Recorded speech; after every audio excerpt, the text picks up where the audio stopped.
Bom, agora a gente chega numa próxima etapa do curso, que é lidar com referenciais não inerciais, tá? É o capítulo 9 do livro do Taylor. A gente vai começar com referenciais linearmente acelerados. Vamos ver como a figura aqui ajuda a gente a explicar isso.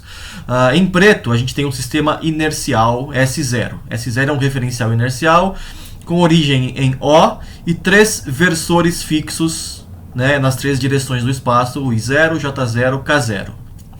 Em azul, a gente tem um referencial S, que é um referencial não inercial, tá? Ele tem origem em O' e 3 versores IJK. Nesse caso, os versores não mudam de direção, eles estão com direção constante no espaço, mas o sistema inteiro viaja, né, com uma aceleração A.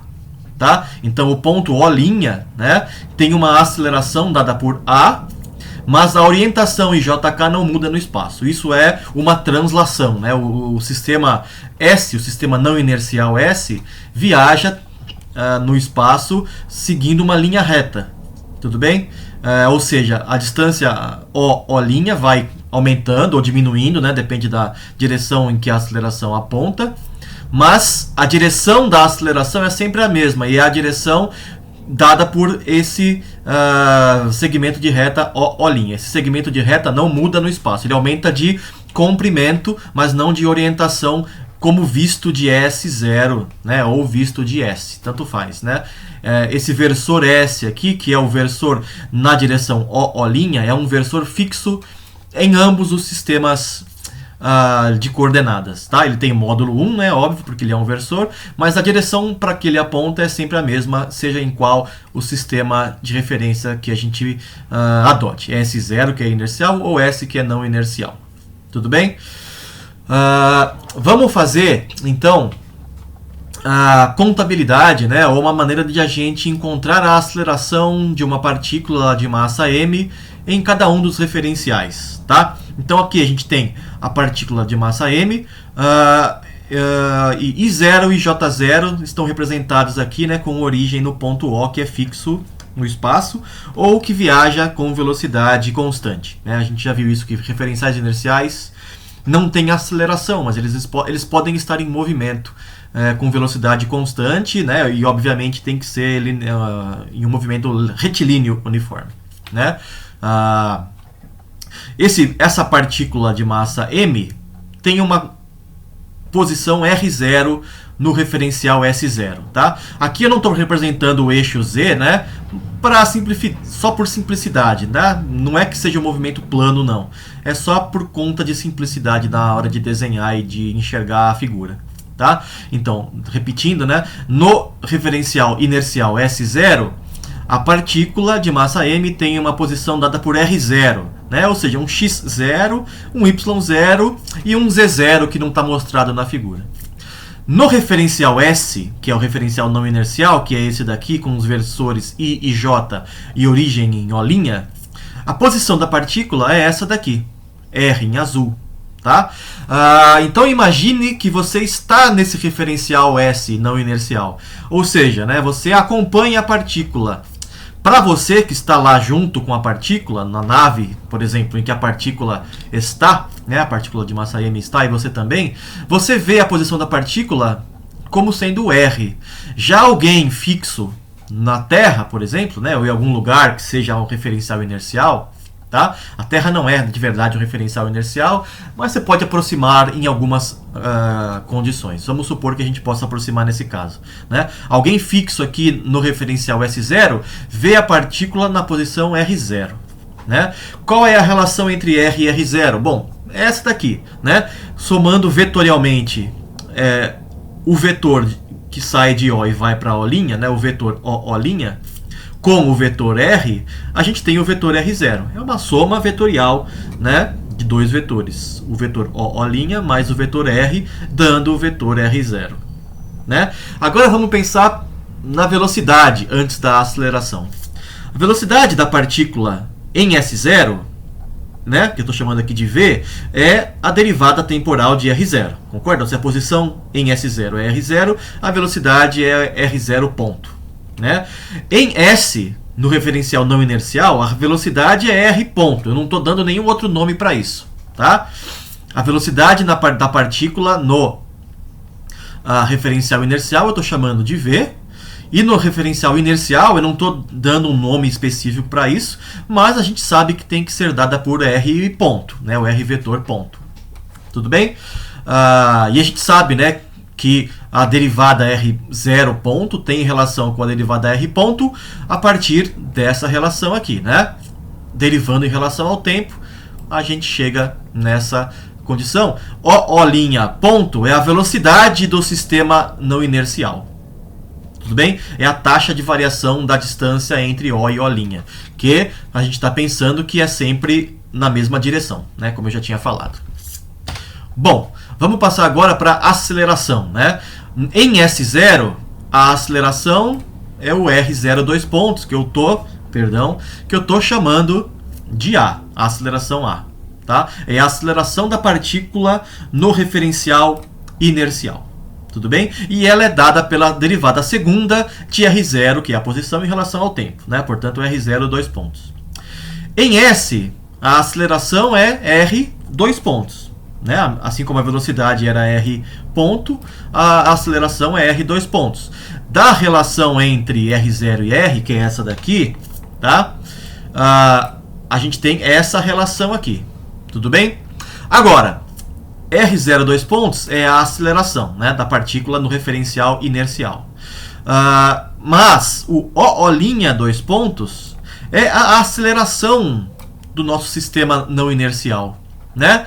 Porque é a própria definição da aceleração, como eu defini no princípio do vídeo, né? A distância O' varia com uma aceleração dada por um A, né? Sempre na direção fixa S no espaço, vista de qualquer um dos referenciais, nesse caso, né? Portanto, O' dois pontos é a aceleração, é a taxa de variação da velocidade de O', né? E aí eu escrevo, portanto, essa relação aqui entre a aceleração em S0, no referencial inercial, e a aceleração em S, que é o referencial não inercial, né? E a aceleração do referencial inercial é A maiúsculo, vista a partir de S0. Tudo bem? Então, o que a gente tem que lembrar é essa relação aqui, tá? Para passar para a próxima parte, que é a segunda lei de Newton em referenciais linearmente acelerados, né? A gente sabe, né? E inclusive é a definição de referencial inercial que é embutida na segunda lei de Newton. A segunda lei de Newton só vale em referenciais inerciais, tá? Então, força igual a massa vezes aceleração é uma lei que só tem validade em referenciais inerciais. Isso está na própria definição lá, desde o Newton, quando criou essa lei, né? Na sua segunda lei. Portanto, S, né, que é o referencial não inercial, ela não vale. A lei de Newton não tem validade em S, que é o referencial não inercial, tá? No entanto, eu conheço como trabalhar com a segunda lei de Newton, né? Eu sei que ela é bem poderosa e eu gostaria de continuar podendo usar uma expressão que pode ser diferente, mas que seja parecida, tenha a mesma cara, tá? Essa é a ideia aqui. Mesmo que o referencial S seja não inercial, talvez exista uma maneira de a gente continuar usando alguma versão da segunda lei de Newton, tá? Que tenha pelo menos a aparência de segunda lei, né? Vamos ver, né? A gente viu que na última parte, a gente viu que a aceleração em S0 é dada por essa expressão, que é a aceleração do próprio referencial mais a aceleração da sua partícula nesse referencial, né? A mais R dois pontos. Então, vamos pegar a segunda lei, que vale no referencial S0, e substituir a expressão que a gente encontrou para a aceleração lá em S0. Tudo bem? É só pegar essa equação para a aceleração e substituir na segunda lei de Newton para obter isso daqui, né? Nada foi feito de muito sofisticado por enquanto, tá? O que eu vou fazer agora pode não parecer sofisticado, mas é uma nova maneira de enxergar o problema original, Tá? O que eu fiz aqui nessa última equação, que eu estou chamando de 1, foi só isolar o MR dois pontos a partir daqui. Né? MR dois pontos é igual ao F menos MA. Nada demais, né? Pode parecer que isso não tem nada demais. Mas o que eu acabei de fazer foi totalmente uma mudança de sistema de referência. Tá? Por quê? Porque o R dois pontos é a aceleração da partícula no referencial S. Né? No referencial não inercial, a aceleração da sua partícula é R dois pontos. MR dois pontos, né, é uma espécie de força. Né? Força é igual a massa vezes a aceleração. Aqui eu tenho uma massa vezes uma aceleração. Portanto, né, isso tem cara de lei de Newton. Do outro lado do sinal de igual, eu tenho a força, a mesma força original que agia sobre a partícula, né?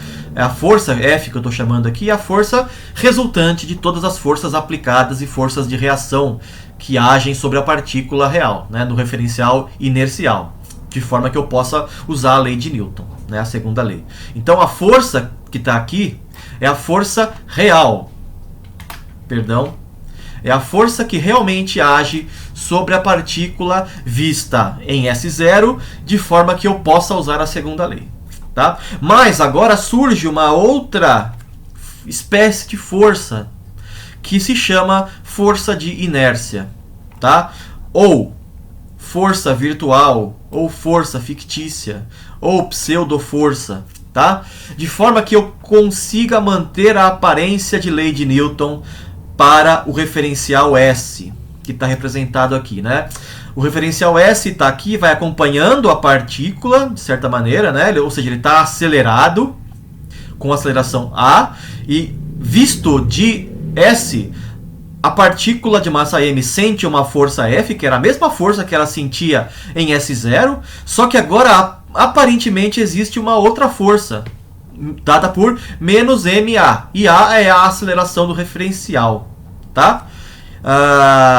Essa aqui é a maneira que um matemático francês bem do começo do século XVIII, do final do século XVIII, chamado D'Alembert, pensou. Ele teve essa sacada, tudo bem? Que eu posso ainda salvar a lei de Newton, vamos dizer, né? Eu posso salvar a lei de Newton, mesmo que o meu referencial não seja inercial, né? Só que aí eu tenho que introduzir forças que não são as forças verdadeiras. São forças fictícias, forças virtuais, pseudoforças, ou como é um nome melhor, forças de inércia. Tá? O melhor nome para essas forças é o nome de força de inércia. Tá? E essas forças são dadas por menos massa da partícula vezes a aceleração do próprio referencial visto de um referencial inercial. Tá? Tudo bem? Então, não é uma força real. Tá? Essa força fictícia, força de inércia, não é uma força real. Em S0, ela não existe. Né? Em S0, a única força que age sobre a sua partícula é essa aqui, a força resultante das aplicadas e das reações que porventura a sua partícula sofra. Não tem menos m aceleração. Tá? Se você está fixo em S0, você não vê essa força. Tá? Você só vê essa força se você está solidário a S. O que significa isso, solidário a S? Significa que você está com a mesma aceleração de S. Ou seja, você vai acompanhando o referencial S. Você está solidário ao referencial não inercial S. Tá? Então essa força de inércia não é uma força real, é uma consequência do movimento acelerado do referencial em que você se encontra. Tá? Óbvio, né, que para um observador fixo em S, solidário em S, essa força de inércia tem todos os efeitos de uma força como qualquer outra. Tá? Então, para você que está no referencial inercial S, observando o movimento dali, essa força tem toda a cara de uma força real. Tá? É como você em um carro ou em um ônibus em movimento, tá? Acelerando ou freando. Você sente aquela força, né? Quando o veículo acelera, você é jogado para trás, aparentemente, né? Ninguém está te jogando para trás. É uma força de inércia. Mas você sente essa força, como se ela fosse alguém te empurrando mesmo. Tudo bem? Então, para você que está no referencial não inercial, as forças de inércia têm toda a cara de força como qualquer outra força, tá? Se você não soubesse que estava em movimento, é como se você sentisse alguma coisa te empurrando, tá bom? Ok, esse vídeo, então, a gente para por aqui. Na sequência eu vou fazer alguns exemplos de aplicação, tá? Até mais!